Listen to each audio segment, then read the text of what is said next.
What happens when a cashier publicly humiliates a struggling mom for using coupons only to find out the man behind her in line owns the entire company? Xavier Fuller stood outside store number 9 of the 13 he'd built from scratch over the last 15 years. It was a discount grocery chain, the kind of place families relied on to stretch their paychecks. This location sat just outside of Dayton, Ohio, and it was bleeding customer satisfaction. Reviews online mention long lines, rude staff, and a cold atmosphere. But what finally pushed Xavier to visit Undercover wasn't any one complaint, it was the silence. No manager had contacted him in months. No updates, no reports, just basic numbers. And even those didn't add up. He'd never met most of the staff here. The chain had grown too fast in recent years. He used to know every cashier, every stalker. Now, he barely recognized the names on the payroll. Disguised in a thrift store hoodie, with a fake beard and a ball cap pulled low, he looked nothing like the man in the framed CEO photo behind the customer service counter. He'd shaved his signature short beard and let his hair grow out for 2 weeks. No one gave him a second look when he walked in. That was the point. He grabbed a hand basket and made his way through the aisles. He wasn't here to work, just observe. It was a slow Monday afternoon. Only one cashier was open. A teenage boy was bagging. A woman in her 40s stood at the register, plastered on smile, sharp eyes. Name tag read Gina. She was scanning items for a young mom with a toddler in the cart. Xavier stood behind them in line, basket in hand. The mom, maybe late 20s, looked tired, eyes a little puffy, hair tied back. Her kid, a little boy with curly brown hair and a juice box, sat quietly. The woman handed over a small stack of coupons. Nothing excessive, maybe 5 or 6. Gina didn't even try to hide her reaction. "Are you serious?" she said, holding up the coupons like they were garbage. "You know this ain't a charity, right?" The mom froze. "They're valid," she said quietly. "I checked the dates." Gina snorted. "Honey, if you're that broke, maybe don't shop here with your brat and a pile of junk paper." The boy looked up at his mom. Her face flushed red. "They're store coupons," she said, holding her ground. "I printed them from your website." The teenage bagger shifted uncomfortably, but didn't say anything. "Yeah, and I printed my college degree from the internet too," Gina said, lip curling. "You want a trophy for trying? I don't have time for this." She turned to the bagger. "Owen, void the coupons. I'm not wasting my afternoon babysitting." The boy Owen looked like he wanted to melt into the floor. I think they're valid." "They're not," Gina snapped. "Unless you want to pay for them yourself, zip it." That was it. Xavier stepped forward. "I'll pay for them." Gina turned, already annoyed. "Sir, this doesn't concern." He cut her off. "It does now." The mom looked up, startled. "I said I'll cover her groceries. All of them." "No, that's not necessary," the mom said quickly. I insist," Xavier said, reaching for his wallet. Gina rolled her eyes and slammed the register drawer. "Fine. Whatever. You two can figure it out in the parking lot." Xavier narrowed his eyes at her. "That's how you talk to customers?" "Excuse me," she said, folding her arms. "You just humiliated a mother in front of her kid over store coupons. She tried to scam." "No," Owen said suddenly, voice shaking. "She didn't. I've seen those coupons before. We take them." Everyone turned to him. Gina's eyes went wide. "You're really gonna side with a stranger over your manager?" Owen swallowed hard. She wasn't trying to scam anyone. "You just didn't want to bother." Gina looked like she was about to explode. Xavier turned to the mom. "Can I walk you out?" She nodded, silent. Her son waved his juice box at Xavier like it was a thank you note. Outside, she stopped him by her car. "Thank you," she said. "You didn't have to step in." "I did," Xavier said. "What's your name?" "Marla." "Marla Mitchell. Thanks for staying calm in there." "I've been through worse," she said, giving a tired smile. I just didn't want my son to see me lose it. Xavier I respect that. She packed her groceries and left. He walked back inside. Gina was nowhere in sight. Owen was restocking gum near the register. Xavier stepped next to him. You okay? The teen looked at him. You're not just some customer, are you? Xavier agitada. What makes you say that? You didn't flinch. And the way you talked to her. Owen blinked. Like, the owner? Xavier gave a small nod. Keep it between us for now. The kid's jaw dropped. Holy. Hey, Xavier said. You stood up when it mattered. That's rare. I didn't know what else to do. She's been like that for months. Customers complain, but the store manager never does anything. It's like she runs the place. Xavier's stomach turned. Who's the manager here? Guy named Derek. He's barely around. Comes in late, leaves early. Gina runs the floor. Xavier took a deep breath. That changes now. He looked around. Is Gina still here? Probably in the office, pretending to be busy. Can you get her? And Derek too. Owen nodded and took off. Xavier stood by the register, watching the front of the store. His heart was pounding. Not from fear, but from anger. He'd built this company for people like Marla, for kids like Owen to have a shot. And now it had become a place where cruelty went unchecked. Not anymore. He heard footsteps. Gina came around the corner first, still annoyed. Look, if this is about the coupon lady. Derek followed, looking half awake, coffee in hand. Xavier turned to face them both. I think we need to talk. Gina crossed her arms the moment she saw Xavier standing by the register, her posture tense but defiant. Derek, still holding his coffee without its lid, looked confused by the tension in the air. All right, Gina said, glancing around. What's this about now? If it's about the lady from earlier, I told you. She was slowing down the line with expired paper. Stop, Xavier said calmly. He turned to Derek. You know who I am. Derek blinked. I know, should I? Xavier nodded once. Yes. I'm Xavier Fuller. I founded this company. I own the stores, including this one. Derek's mouth opened, but no sound came out. Gina's expression faltered for the first time, her eyes flicking toward the office behind her. I don't carry a clipboard or a camera crew, Xavier said. I came in as a customer. I saw what I needed to see. Derek looked down at his coffee, then back up.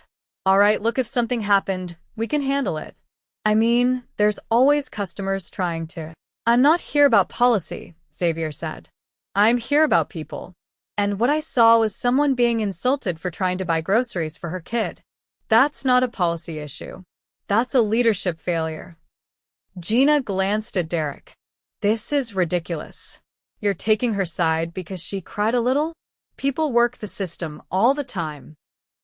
It's our job to protect the store, isn't it? No, Xavier said. Your job is to serve people with dignity. If you can't do that, you shouldn't be standing behind that counter. Derek stepped forward, trying to regain control. Let's slow down.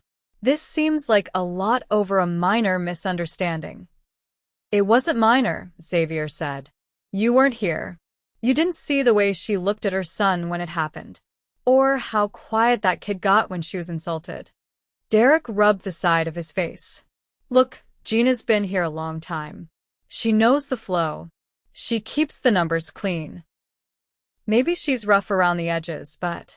No, Xavier interrupted. She's not rough around the edges. She's careless with people. And you're absent.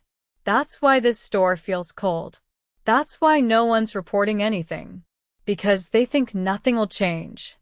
Owen had drifted back toward the register but stayed several feet behind, pretending to read a restock list on his clipboard.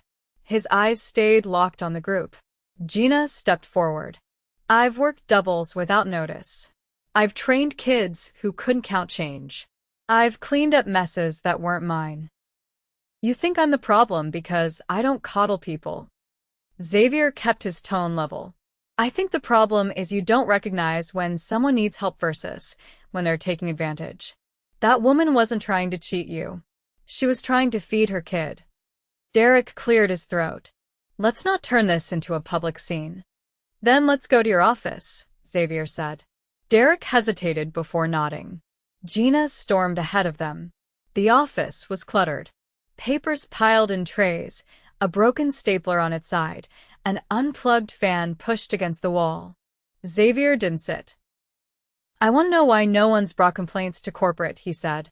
I want to know why the staff turnover here is 5 times higher than the other locations. Gina sat down and crossed her legs. You think people quit because of me? Please. They leave because they don't want to work. They don't want rules. They want babysitters. That's not what I've heard, Xavier said. I've spoken to one of your former employees already. She left after 3 months because she was told to ignore customer complaints and focus on pushing expired inventory. That sound familiar? Derek shifted in his seat. We had excess stock we needed to clear. It happens.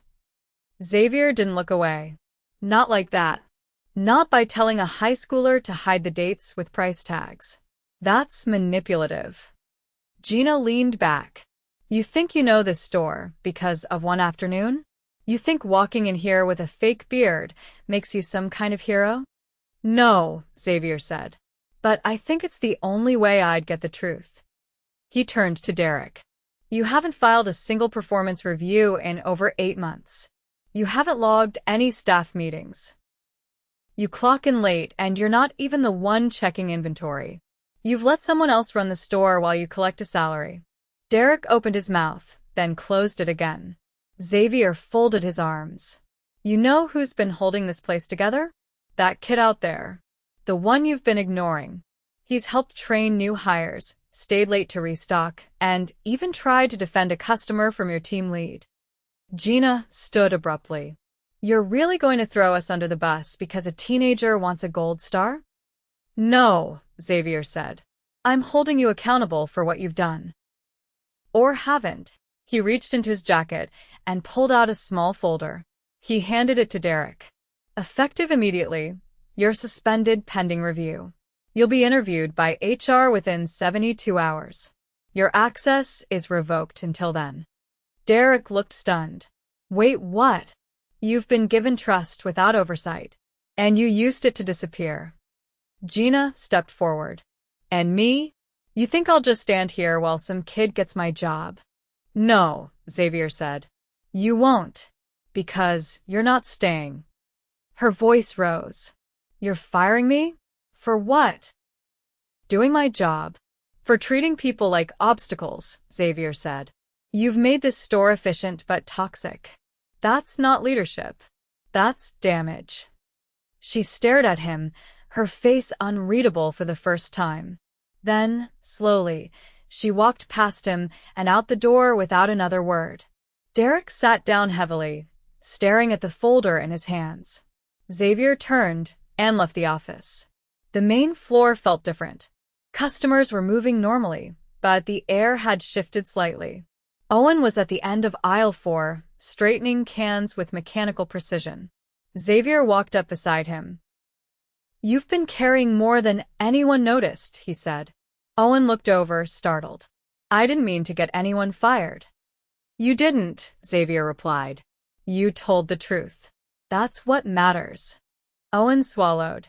Are you really going to change things? Or is this just for show? I don't do things for show, Xavier said. Starting tomorrow, I'll be here every morning. We're bringing in a new interim manager by the end of the week. Corporate's sending a training lead to rebuild the culture here. But until then, I'll be doing the opening shift with you. You mean like stocking shelves? I mean whatever's needed. Owen gave a small nod. All right. Xavier looked around the store. It wasn't broken, just neglected. Good people had been buried under bad habits. But that was about to change. Xavier stood behind the register the next morning, sleeves rolled up, scanning items with steady rhythm.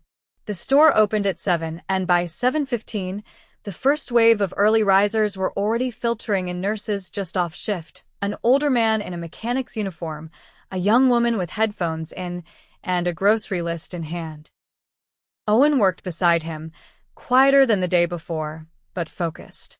He didn't ask many questions, just paid attention. Xavier appreciated that. He wasn't looking for attention. He was looking for truth. Real, unfiltered truth. By 9:40, Xavier had seen enough to suspect the surface was only the beginning. The back stockroom was disorganized. Boxes were haphazardly stacked, expired items still sat in crates, and the inventory scanner hadn't been updated in weeks. He found a dented box of canned fruit that had been marked as sold on the system, sitting unopened. When he asked a floor associate about it, the response was a shrug and a muttered comment about how things always are.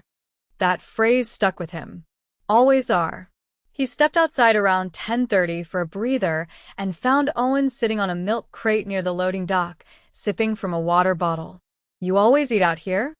Xavier asked. Owen nodded without looking up. "Inside's too loud. And the break room smells like bleach and burnt coffee." Xavier sat on the edge of a wooden pallet across from him. "How long have you been here?" "Since spring."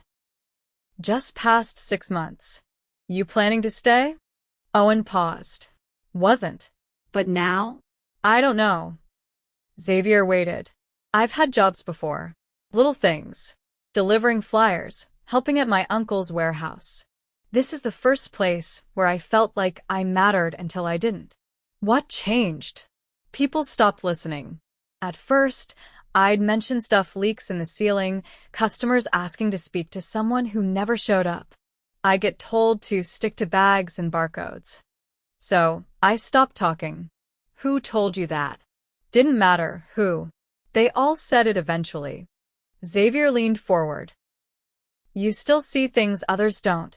That's why you knew the coupons were fine." Owen shrugged. "I just pay attention." A delivery truck rumbled past the alleyway. Owen watched it go. "Yesterday, I thought I was going to get fired." Xavier looked over. "For what?" "For speaking up. I was shaking so bad I couldn't feel my fingers." "You didn't hesitate." "I did. You just didn't see it." Xavier stood. "Fear's not weakness. What you did took more strength than most people ever show." Owen stood too, brushing off his pants. "I didn't do it for her. I did it because I couldn't stand watching it." That's exactly the point. Back inside, Xavier checked the printed sales records for the last 4 weeks. There were spikes on Tuesdays and Saturdays coupon days. Yet the total revenue hadn't increased. That only made sense if customers were either buying less due to frustration or simply not returning. He took a seat in the cramped office, now freshly organized after Derek's suspension. The regional HR manager had arrived that morning and was working quietly in the corner, reviewing files. She didn't ask Xavier questions, just nodded when he walked in. He called in 2 employees who'd been with the store for over a year. First was a woman named Lizette, who worked mornings in produce. She stepped in, adjusting her apron, hands still damp from handling lettuce. "You've been here longer than most," Xavier said. "Can you help me understand what things looked like a year ago compared to now?" Lizette sat, folding her hands in her lap. "A year ago we had weekend meetings. Derek used to walk the floor. Gina wasn't running the place yet. She was just loud, not in charge." What changed? Derek stopped showing up on time. Gina started acting like she owned the building. Things slipped. Orders came in late. Schedules got shorter. People quit. Why didn't anyone report it? Lizette hesitated. "We did. At first. But when nothing happened, we stopped." Did Derek ignore the reports? He'd say he'd look into it. Then he'd forget. Or pretend to. Xavier nudda. What about the new hires? Were they trained properly? Lizette smiled bitterly. "We trained each other. Gina didn't bother unless someone made a mistake. Then she'd yell. A few people quit after their first week." "Did you ever speak up to her directly?" Once. She told me if I didn't like how things were run, I could go somewhere else. Did you consider it? Lizette looked him in the eye. Every week. Why stay? My daughter's in daycare next door. I can see her on breaks. That's worth something. Xavier didn't reply right away. He just nodded and thanked her. The next employee was a man named Curtis. He handled frozen goods and opened on weekends. He was lean, maybe in his 50s, with calloused hands and a calm voice. I hear you've been holding down the freezers mostly solo, Xavier said. Curtis nodded. Since Marcus left. No one else likes the cold. You've been here long? 18 months. Ever thought about leaving? Curtis shook his head slowly. I'm too old to start over. But I've wanted to. Why haven't you? Curtis looked at the ground for a moment.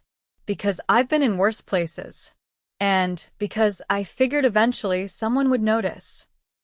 Notice what? That we're running on fumes. Staff's too thin. Morale's shot. People work scared. Not because they're lazy, but because they think if they mess up once, they're out. Who made them feel that way? Curtis met his eyes. You already know. Would you stay if things changed? Curtis gave a small chuckle. I'd believe it when I saw it. Xavier stood and offered his hand. Then let's start showing you. That afternoon, Xavier called a full staff meeting. No clipboard. No notes. Just a circle of folding chairs in the break room. He waited until every shift worker was present. Owen sat near the back, Lizette beside him. Curtis leaned against the water cooler, arms folded. Xavier stood in the middle. I've heard enough, he said. Not just complaints. Truth. You've all been carrying a system that forgot you. That ends now. No one spoke. I'm not here to hand out speeches.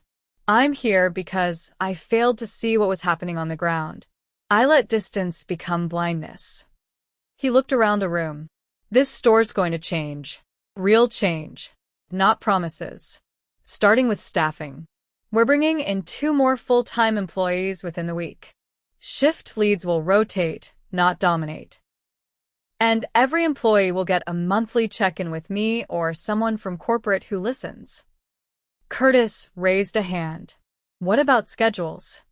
You'll get them 2 weeks out. No exceptions. If someone's covering, they'll be compensated. No more surprises the night before. Lizette spoke next. And training. We're launching a new program. You'll be paid to train new hires. And trained properly yourselves. Starting next week, we're bringing in regional trainers to help. Someone near the front asked, what about Gina? She won't be returning. No one clapped. No one cheered. But the silence felt different. Heavier, but lighter somehow, too. I'm not asking for loyalty. I'm asking for honesty. If something's broken, say it. If someone's hurting, speak for them. That's the culture we're building. Then he did something unexpected. He sat down among them. We're not rebuilding this store from the top down. We're doing it together. If you're willing. No one moved at first. Then Owen stood. I'm in. Lizette followed. Me too. Curtis nodded. Guess I'll stick around. One by one, hands went up. No speeches. Just agreement. The meeting ended without fanfare. People returned to their stations. But when Xavier stepped out onto the floor again, the air felt different.